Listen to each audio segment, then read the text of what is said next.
depuis 1966. Il n'y a pas grand-chose dans la vitrine des trophées des Anglais. Une Coupe du Monde, quand même, 1966. Elle sera peut-être rejointe donc, dans quelques jours par la Coupe d'Europe. Les hommes de Gareth Southgate qui sont imposés à l'issue de la prolongation face au Danemark, un partout à la fin du temps réglementaire. L'ouverture du score de Mikkel Damsgaard, le joueur de la Sampdoria, sur coup franc à la demi-heure de jeu. L'égalisation anglaise moins de 10 minutes plus tard sur un but contre son camp du défenseur Simon Kjær. Et finalement, en prolongation, Raheem Sterling obtient un penalty sur une faute dans la surface. On en parlera.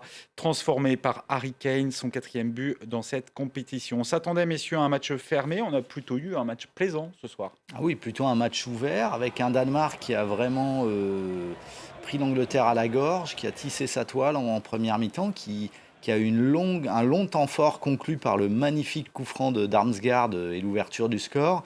Et malheureusement, le Danemark n'a pas pu regagner les vestiaires avec cet avantage. Ils se sont fait rejoindre juste avant la pause. Et je crois que ça a été le premier coup dur pour eux, parce qu'ils n'ont pas fait douter l'Angleterre assez longtemps pour vraiment enfoncer le clou. Et ensuite, effectivement, le tournant de la rencontre, ouais, le doute qui ne s'installe pas dans la tête des Anglais. Ouais. Le doute qui commençait à s'installer, qui est effacé par ce but contre moins son de 10 camp, minutes plus tard, sur une belle remise de Kane en profondeur pour Saka qui met un centre et que Kjær détourne malencontreusement dans son propre but.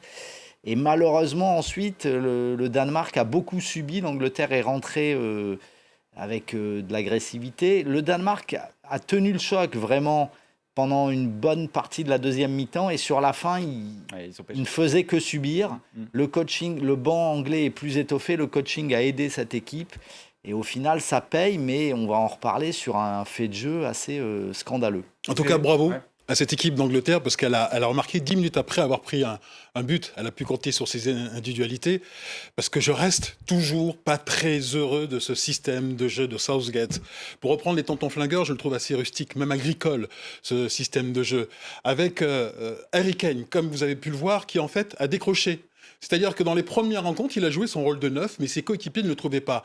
Et là, on s'aperçoit que Harry Kane, parce qu'il c'est un joueur intelligent, mais il a décroché, il a été chercher des ballons, et d'ailleurs, c'est lui qui amène ce but avec en cassant les lignes, en jouant le rôle de 10, parce que Mount court dans tous les sens, et Mount, avec sa jeunesse, quant à lui, il n'arrive pas à se fixer. Donc, nous avons un sélectionneur, en fait... Moi, je l'aime bien, Mason Mount. Personnellement, je l'aime beaucoup. Oui, moi aussi, je l'aime beaucoup. Mais en fait, il faut qu'il soit discipliné. Ce qui manque dans cette équipe, c'est une forme de discipline de jeu qu'elle n'a pas trouvé, malgré le matériau extraordinaire qu'elle a, parce que nous avons un sélectionneur qui pratique un jeu, comme je le dis, assez rustique, un système de jeu assez rustique. Bon, une victoire quand même plutôt logique de l'Angleterre, qui a beaucoup mieux terminé physiquement. Oui, qui a beaucoup mieux terminé. Le banc, on l'a dit, et puis la défense qui a été... alors, vous dites qui n'est pas discipliné. Sylvain Henry, vous êtes un peu sévère, parce que défensivement, on a rarement vu une Angleterre aussi solide et sans faille que cette année. La défense centrale, Maguire, Stones, c'est du très costaud. Les trois, enfin, c'est très costaud. Walker, qui fait un peu le troisième homme, qui couvre beaucoup de terrain, qui évite, qui prend les attaquants pour éviter que la défense soit prise dans le dos grâce à sa pointe de vitesse. C'est bien organisé tout ça. Il y a 2 défenseurs fixes, un défenseur un peu volant, Walker. Tout ça est bien pensé.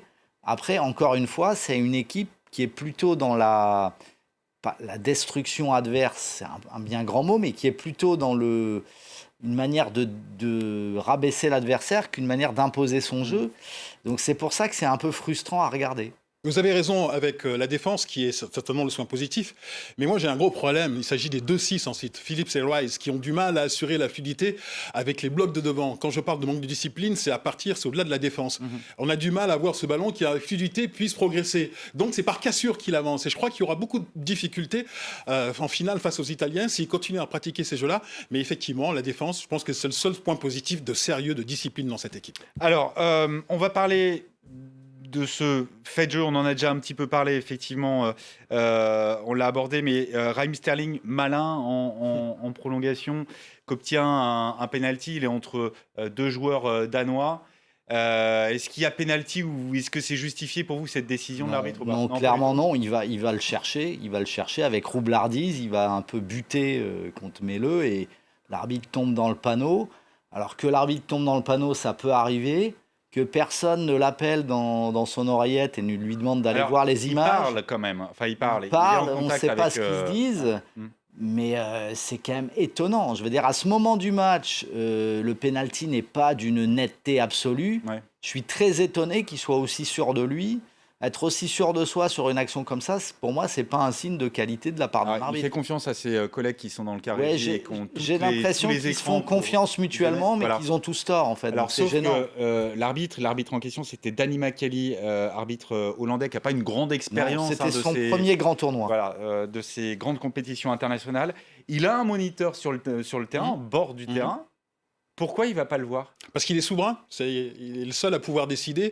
Ses collègues à la VAR sont en Suisse, à Zurich, à 10 000 km. Effectivement, on l'entend parler parce que ses collègues doivent lui dire « Attends, il faudrait peut-être qu'on revoie les images, qu'on les recale et qu'on prenne le temps. » Il a décidé, quant à lui, en tant que souverain, il est seul maître à bord. C'est le capitaine à bord d'un navire.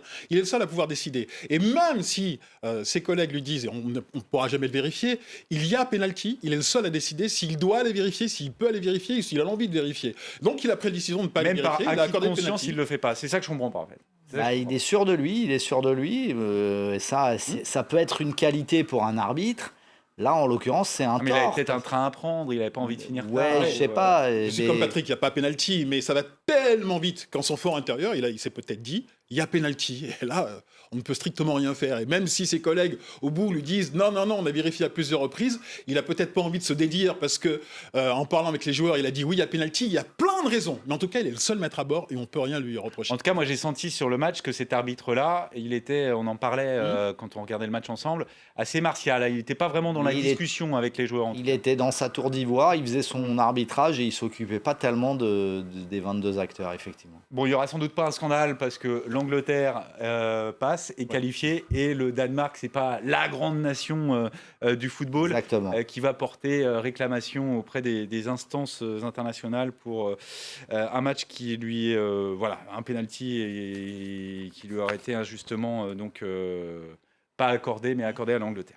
Quel match de Kasper Schmeichel, Oh là là. tout de même, ouais. on peut en parler. Son Ouais. père, Peter, Ouais. lui a dit c'est à toi de prendre tes responsabilités sur cette rencontre, comme moi je l'avais fait en 92 lorsque le Danemark avait été sacré. On peut en parler de ce gardien d'Everton qui fait une compétition Leicester. incroyable. Oui, de Leicester, pardon, Leicester. de Leicester, et qui fait une compétition incroyable et un match incroyable encore une fois. Moi, je suis fan de la série Viking, cette série, vous savez, qui raconte effectivement les Vikings au Moyen-Âge. Mais je vais arrêter maintenant, je vais me concentrer sur Schmeichel. Parce que ce qu'il a fait là, aujourd'hui, c'est tout simplement Ragnar Lodbrok. Même j'ai plus loin, c'est Thor, c'est un demi-dieu. Il fait une horizontale à un moment, mais qui est incroyable.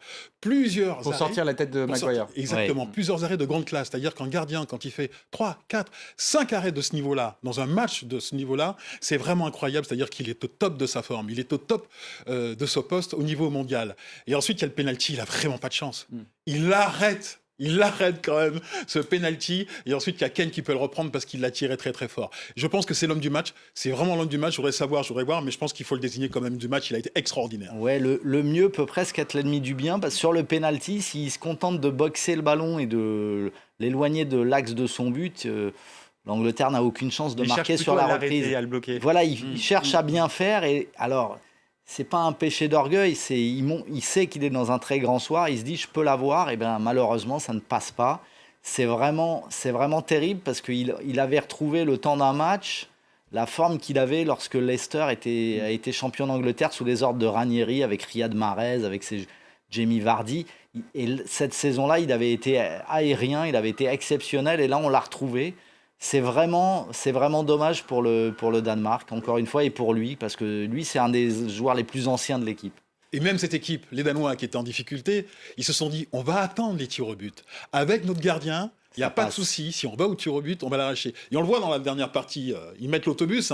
Ils mettent l'autobus en disant on va attendre tout simplement l'autobus rouge qui était devant. Et c'est vraiment dommage parce que je trouve que la tactique était pas mal avec un tel gardien. Et ce qui est dommage, moi je regrette de ne pas avoir eu une séance de tir au but et ce duel entre, Ouais, tout à fait, entre ouais. Pickford et Schmeichel. Le Danemark qui n'avait pas grand-chose à perdre et qui a réussi son euro de toute Ouais. manière. C'est ce qu'on va Plus retenir que porté réussi, quoi. par quelque chose d'irrationnel quand on repense au parcours Italie-Angleterre. C'est donc l'affiche de cette finale, de cet Euro 2020. À quoi on peut s'attendre, messieurs, pour cette finale?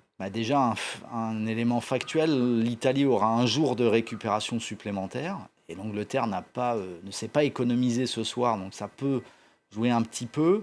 L'Angleterre sera à domicile, donc ça c'est a priori un énorme avantage, mais il faut que les joueurs restent imperméables à la pression et aux attentes des supporters qui vont être énormes. Et l'Angleterre maintenant ne va parler que de ça. Il n'y aura pas une seconde où elle pensera à autre chose que cette finale, quel que soit le Covid, quel que soit le contexte politique, économique, sanitaire. Donc il faut s'abstraire de ça. C'est le boulot de Southgate. Pour l'instant, il a bien réussi parce qu'il a toujours respecté ses adversaires. Il ne les a jamais pris de haut, comme parfois le faisaient les Anglais. On se rappelle l'Euro 2016, le match contre l'Islande. Roy Hodgson n'avait même pas pris la peine d'aller observer l'équipe et il s'était fait sortir. Là, ils sont plus là-dedans. Maintenant, il y a autre chose, c'est la pression, c'est la folie qui va s'emparer de Lille. Sylvain Henry, rapidement. Mais ce sont deux équipes qui se connaissent très très bien parce qu'elles se voient, parce qu'elles jouent l'un contre l'autre, ils se rencontrent dans les championnats. Je pense quand même avantage à l'Italie. Et là, ils sont sûrs de ne pas avoir un faux neuf parce que Kane sera en numéro 9, donc ils pourront compter sur leur système de jeu qui, pour l'instant, est réjouissant. Mais l'Angleterre sera portée par la force de son public. 60 000 personnes, 60 un 000 méga personnes cluster à Wembley. en prévision. On n'espère pas, évidemment, on n'espère pas. Merci, messieurs, d'avoir débriefé ces demi-finales. Et bien l'info, elle se poursuit évidemment sur France 24.